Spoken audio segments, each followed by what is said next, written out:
Olá a todos, como vocês vão? Bom, continuando aqui os nossos estudos sobre a química do Educasio, a gente vai continuar com o assunto que a gente já vem tratando em algumas aulas, que é a estequiometria, tudo bem? Bom, hoje a nossa aula vai se basear principalmente no conteúdo novo de excesso e impurezas, tudo bem? Mas antes a gente vai relembrar um pouco do que a gente já viu nas aulas anteriores, que é sempre bom retomar para relembrar esse momento, esses conteúdos, porque todos eles seguem uma linha, então sempre se você perdeu ou esqueceu de alguma coisa das últimas aulas, pode ser que comprometa sua compreensão, do assunto a seguir, tudo bem? Aí depois a gente vai tratar em si de excesso e impureza, a gente faz alguns exercícios para a gente praticar, principalmente voltados para o vestibular ou mesmo para provas do ensino médio, tudo bem? E depois a gente recapitula no final os conceitos vistos e tudo mais, e depois bons estudos para vocês, tudo bem? Bom, como a gente já está estudando, né, estequiometria nada mais é do que análise quantitativa da composição e transformação química de substâncias envolvidas em reações químicas, tudo bem? Por exemplo, o que a gente vai ver muito aqui é os nomes de reagentes e produtos, né? Reagentes são as substâncias que a gente vai usar para reagirem de fato entre si e formar o que? O produto na equação, tudo bem? Aqui a gente pode ver na figura como, por exemplo, os reagentes átomos de carbono e átomos de oxigênio formando o produto CO2, né? O dióxido de carbono.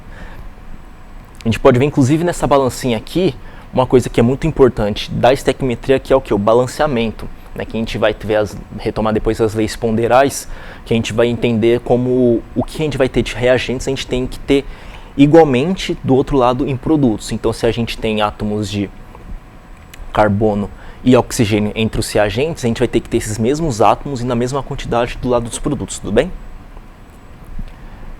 Né? E a partir de uma equação química a gente vai balancear ela, né? Ou seja, a gente vai colocar essas quantidades de um lado e do outro, é possível saber a devida quantidade de reagentes necessários para formar os produtos desejados. Como eu falei, a gente queria o produto aqui, por exemplo, o dióxido de carbono, então a gente tem que ter do outro lado carbono e oxigênio em quantidades x e y, tudo bem? E essa quantidade de produtos a gente pode definir elas tanto em mol como volume ou mesmo a massa, a depender, por exemplo, ou do que um exercício está pedindo para vocês, ou de repente até mesmo num curso superior ou técnico, vocês vão trabalhar, por exemplo, muito com gás, a gente vai trabalhar a questão de volume, por exemplo, sólido, a gente vai ver muito mais aqui, trabalhar com esses produtos em massa e assim por diante, tudo bem? Uma maneira da gente simplificar a estequiometria e a gente ter resultados mais seguros é seguir alguns passos que dessa maneira então a gente vai chegar no melhor resultado possível para a gente, tudo bem?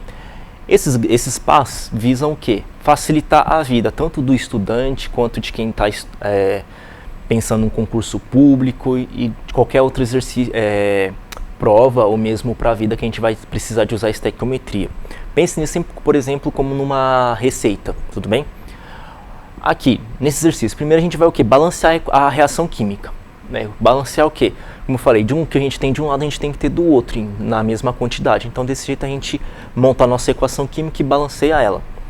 Depois, a gente identifica as substâncias que a gente vai trabalhar. Porque, dependendo do exercício, a gente tem uma equação química da reação, que a gente tem 4, 5, 6 substâncias, mas a gente vai trabalhar, no caso ali, só com 2. Então, não precisa de necessariamente dar tanta atenção às outras substâncias envolvidas, entendeu?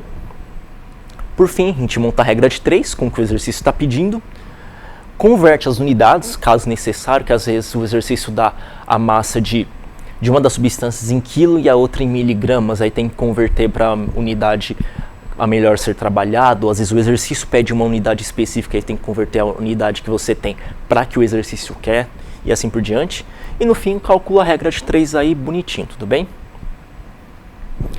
Como eu falei, dessa questão do balanceamento, da quantidade que tem que ter de reagentes, tem que ter de produtos, isso tem muito a ver o quê? Com as leis ponderais, que são o quê? São as leis da química que fundamentam os cálculos estequiométricos, né? E que vai explicar a proporcionalidade das quantidades envolvidas. A mais famosa de todos é a lei de Lavoisier, que diz o quê? Que a soma das substâncias reagentes em um recipiente fechado é igual à soma das massas dos produtos da reação. É o que eu falei, o que tem de um lado tem que ter do outro, tudo bem? Temos também a lei de Proust, que é uma determinada substância composta é formada por substâncias mais simples, unidas sempre na mesma proporção em massa. Essas duas leis basicamente se complementam. E por fim, mas não menos importante, a gente tem a lei de Gay-Lussac, que diz que gases nas mesmas condições de pressão e temperatura, seus volumes mantêm-se em proporções fixas. Essa é um pouco menos utilizada porque ela é para o caso específico de gases, mas não quer dizer que ela não seja importante. A depender do exercício, do que você estiver estudando, você vai utilizar ela muito ainda, tudo bem? Vem comigo aqui, que a gente vai ver agora sobre excesso e impureza de fato, que é a novidade da aula de hoje. Bom, quando a gente misturamos dois reagentes entre si, não necessariamente eles vão estar nas quantidades devidamente balanceadas em termos de massa.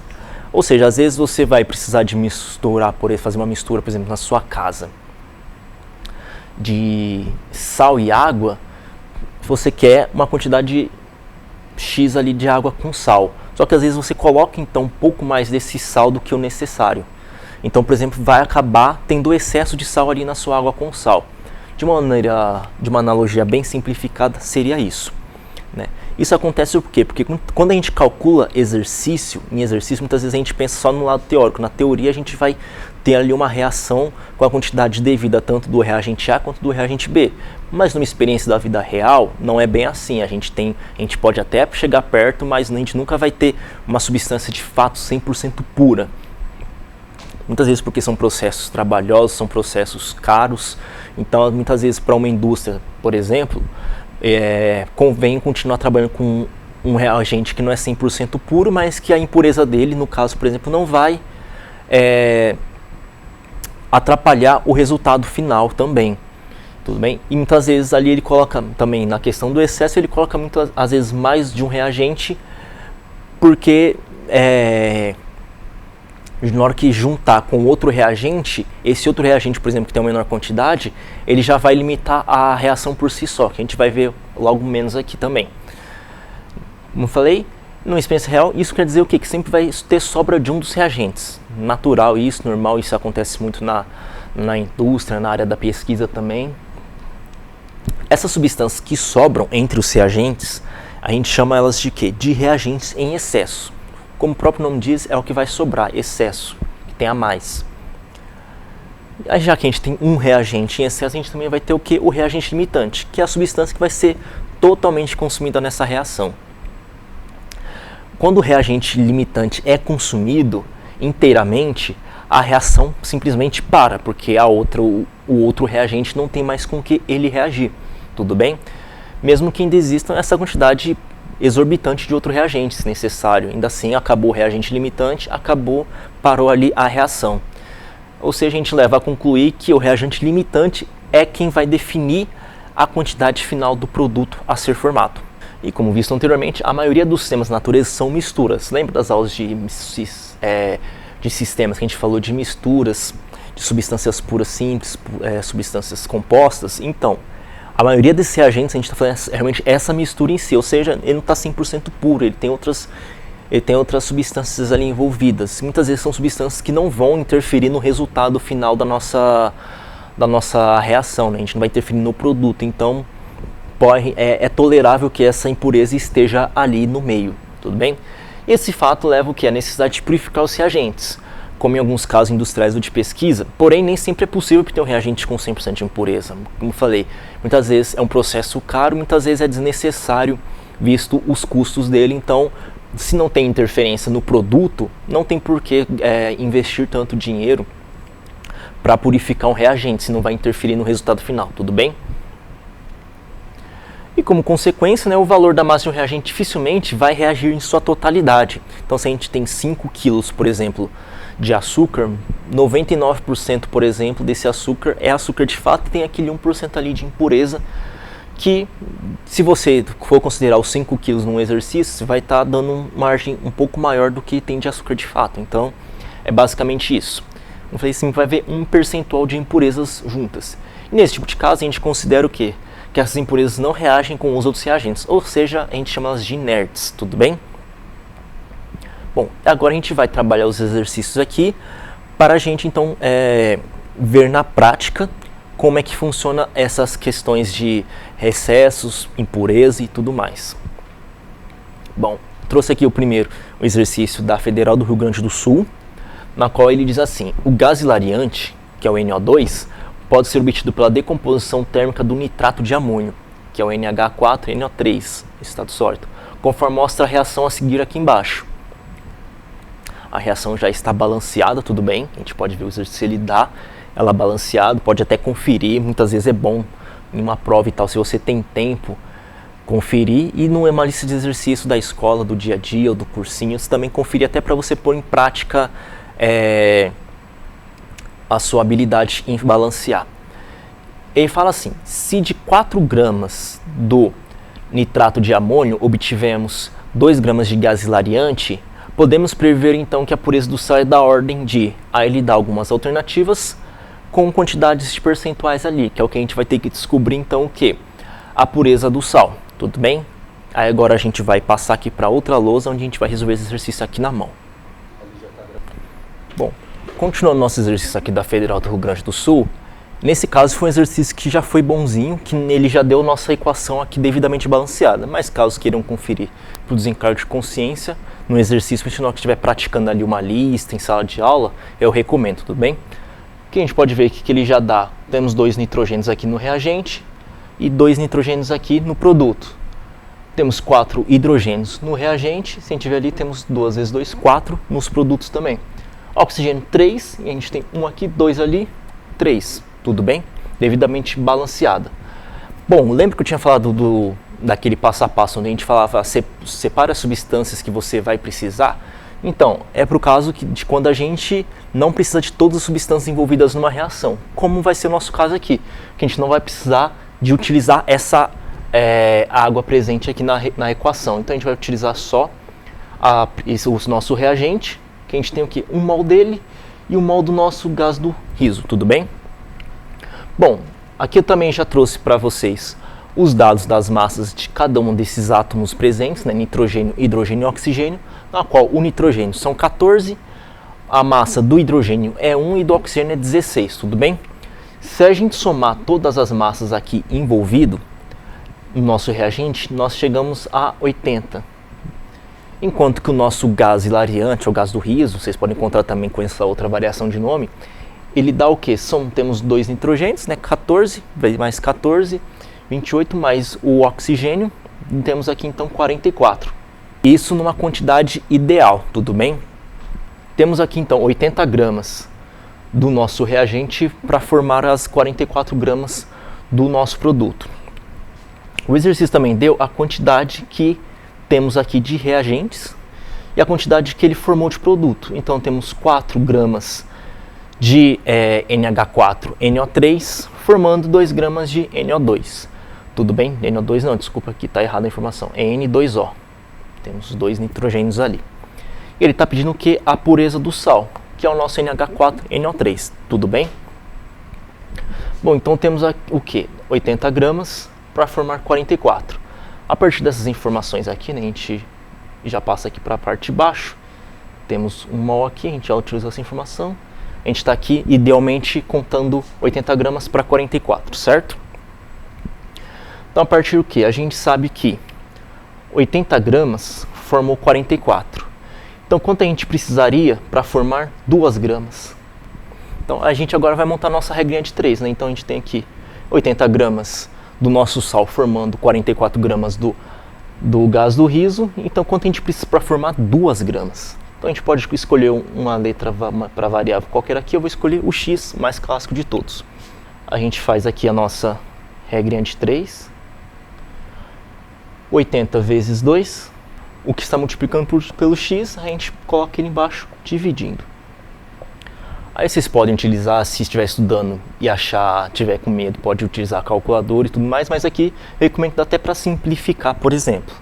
Né, a gente pode, por exemplo, eliminar esse 2 aqui, e aqui a gente vai ficar com 22. Depois, dividindo 80 por 22, a gente vai chegar no resultado aproximado do quê? De 3,63 gramas. Se quiser fazer na calculadora aí para conferir, fiquem à vontade, tudo bem? Bom, beleza, a gente tem agora que das 4 gramas de NH4NO3, 3,63 gramas é o que é suficiente para o quê? Para formar 2 gramas do gás do riso, ou gás hilariante. Tá, é isso que ele quer, a pureza, só que ele vai querer a pureza o quê? O exercício ele deu algumas alternativas, que estavam em percentual. Então a gente vai descobrir o percentual desse 3,63 perante quem? Perante os 4 gramas, certo? Então a gente vem aqui na parte de baixo, a gente coloca aqui então que 4 gramas são 100%, correto? E quanto é 3,63 gramas? Aí, como a gente utilizou o x, eu recomendo sempre trocar a letra que representa a variável para no final você fazer uma releitura do exercício e não confundir colocando 2, 3 variáveis com a mesma letra, tudo bem? Então vou colocar aqui outra muito clássica, y. Aí vamos fazer aqui igual a gente fez, colocar aqui para o lado, y. O 3,63 vai passar multiplicando o 100%. E o 4 que ia multiplicar com y, 4 gramas, vai passar o que? Dividindo.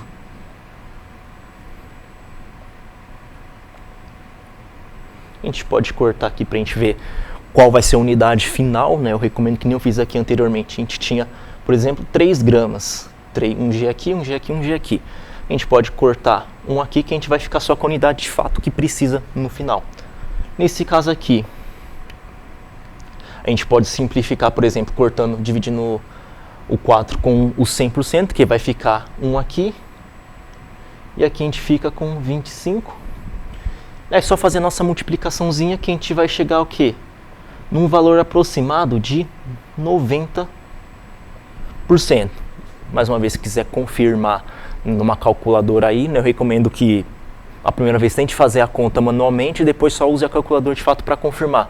Até porque na hora da prova de um vestibular não pode usar a calculadora. Então, recomendo praticar primeiramente com a nossa própria mente. Ele pedia a pureza do sal, então a pureza do sal a gente chega aqui com a conclusão o quê? Aproximadamente 90%. Se fosse exercício dissertativo, você poderia responder assim: a pureza do sal NH4NO3 é de aproximadamente 90%. Como ele dava algumas alternativas, vocês vão lá e olhem a alternativa, que no caso era a alternativa B, tudo bem? E agora a gente vai para o próximo exercício para continuar a nossa prática. Finalizado o nosso exercício 1, agora a gente vai para o exercício 2, vem aqui comigo. Ele fala assim: uma das formas de produção da amônia é a partir da reação entre a cal viva, o óxido de cálcio, e o cloreto de amônio. Veja a reação a seguir. Ele dá aqui a nossa reação. Vocês podem confirmar que ela está devidamente balanceada, onde ele tem o CaO, que é a nossa cal viva, ou óxido de cálcio, formando aqui no caso o nosso cloreto de amônio, tudo bem? Tem forma água, tudo mais. Passando para o resto, vocês vendo que ele vai dar mais informações importantes. No parágrafo seguinte ele fala assim: 10,5 gramas de uma amostra de cal viva foram colocados para reagir com excesso de cloreto de amônio, que é o nosso NH4Cl, e foram produzidos 5,1 gramas de amônia. Qual é o grau de pureza em óxido de cálcio dessa amostra de cal viva usada? Então, ou seja, o que vai fazer o quê?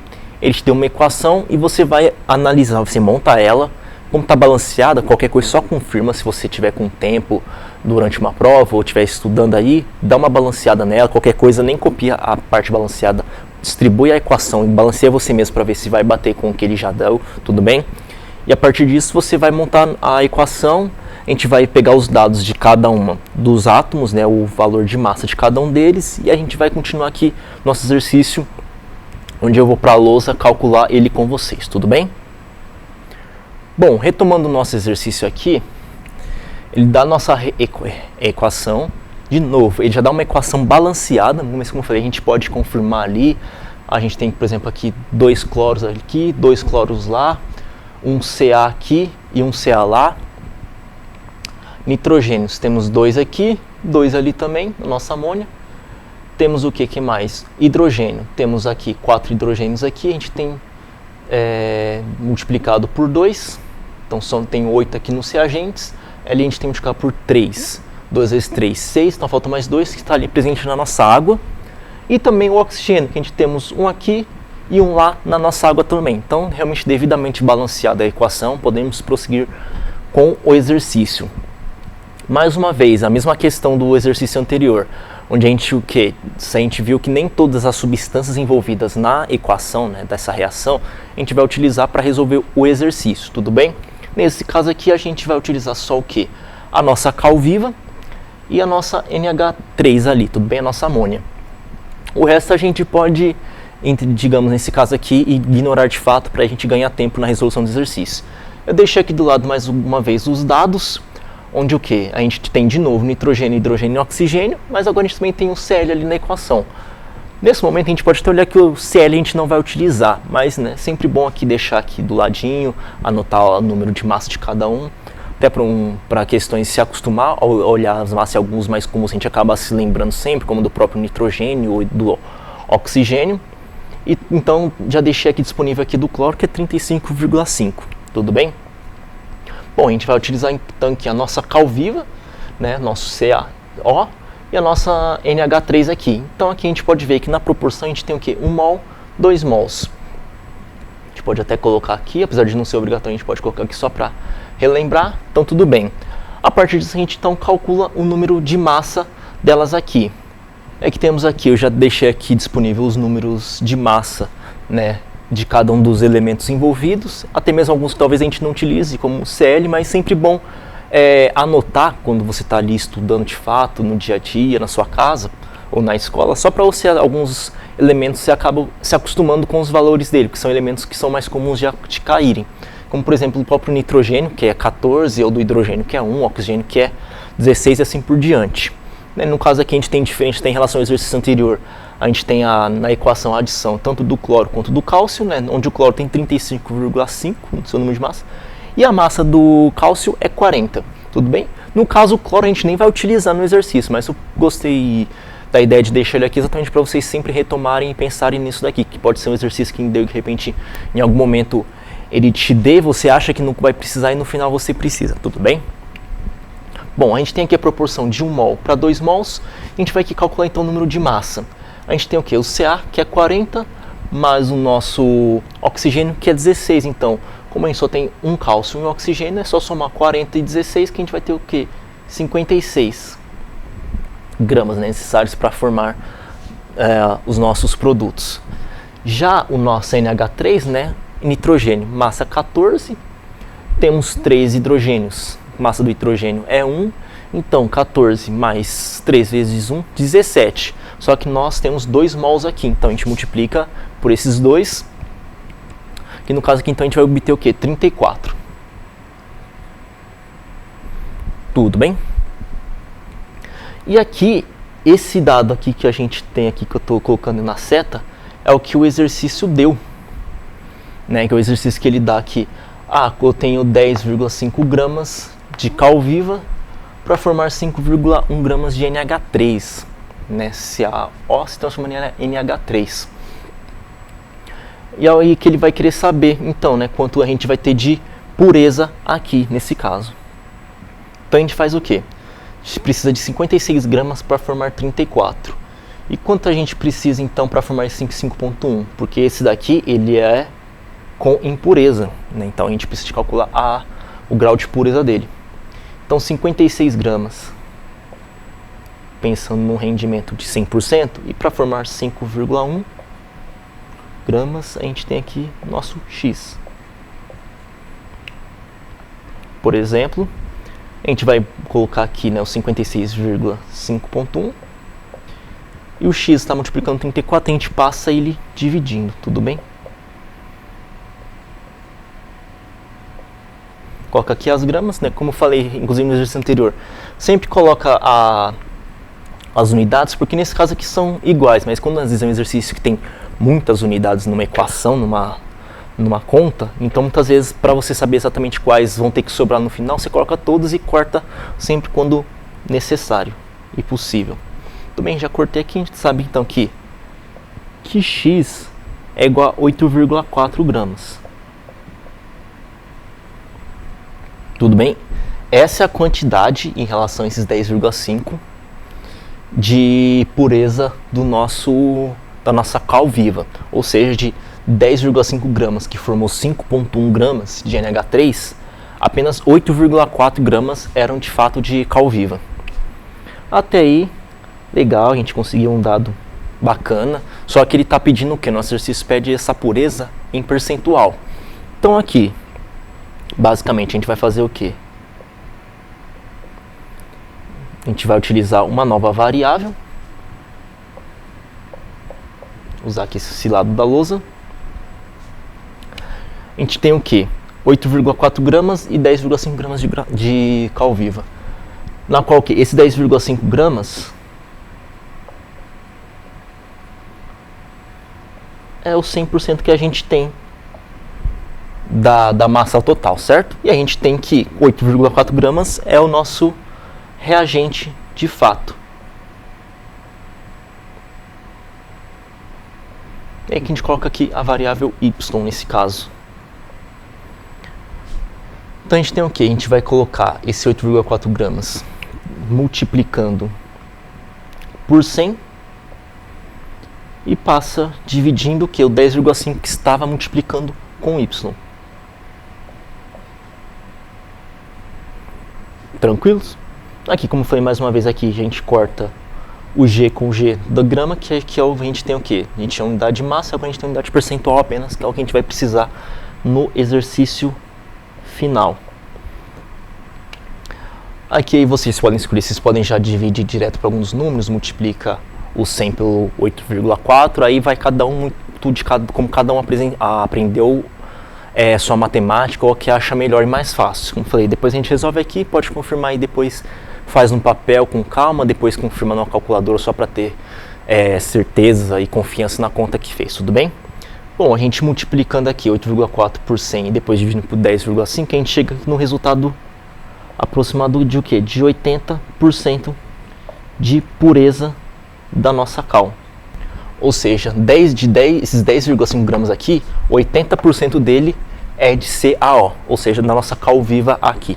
Tudo bem? Aí se só vocês olharem no exercício que a gente viu ali, que a alternativa C é a que engloba esse daqui.